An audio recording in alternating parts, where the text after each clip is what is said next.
जंगल की एक खूबसूरत सुबह सुनहरी रोशनी से नहाई हुई थी।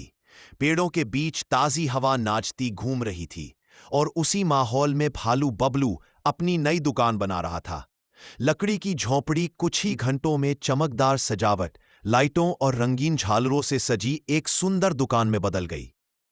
बबलू ने बाहर बोर्ड लगाया, Bablu sweet house, jungles magical sweets, और पूरे जंगल में मिठास सी फैल गई।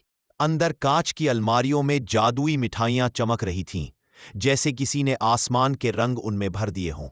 गुलगुली गुलाब जामुन सबसे ज्यादा दमक रहे थे, मानो खुद रोशनी पैदा कर रहे हों। जानवर दूर दूर से आने लगे, खरगोश उछलते हुए, बंदर झूलते हुए, हाथी थैली लहराते हुए।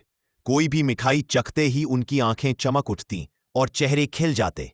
लेकिन एक कोने में पेड़ की छाया में बैठी थी लोमड़ी लोलिता, चालाक, भूखी और पैसे के बिना।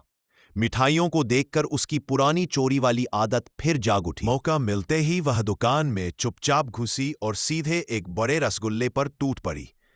उसने उसे झट से उठाकर मुंह में डाल लिया। बबलू ने यह सब देखा, लेकिन उसने कुछ कहा नहीं। उसके चेहरे पर एक हल्की रहस्यमयी मुस्कान थी। आज नहीं, कल। रात को बबलू ने दुकान में लैंप जलाया और कड़ाही चढ़ाई। वह रंगीन तरल, सिरप और खास जड़ी बूटियां मिलाकर एक नई मिठाई बना रहा था, खट्टी मीठी सुपर सरप्राइज टॉफी। बाहर से टॉफी किसी चमकदार रत्न जैसी दिखती थी, लेकिन उसके अंदर छिपी थी मजेदार कड़वाहट और चेहरे मोड़ू जादू। अगली सुबह उसने उसे न्यू टैग के साथ रखा। दुकान फिर भर गई और पर्दे के पीछे छिपी लोलिता भी मौका ढूंढ रही थी। जैसे ही जार खाली दिखा, उसने झट से एक टॉफी उठाई और खा ली। और यही से असली मजा शुरू हुआ। टॉफी छूते ही उसका चेहरा पूरी तरह टेढ़ा मेढ़ा हो गया, कान खड़े, आंखें बाहर, जीभ लटकती हुई। वह किसी मजेदार कार्टून जैसी लगने लगी।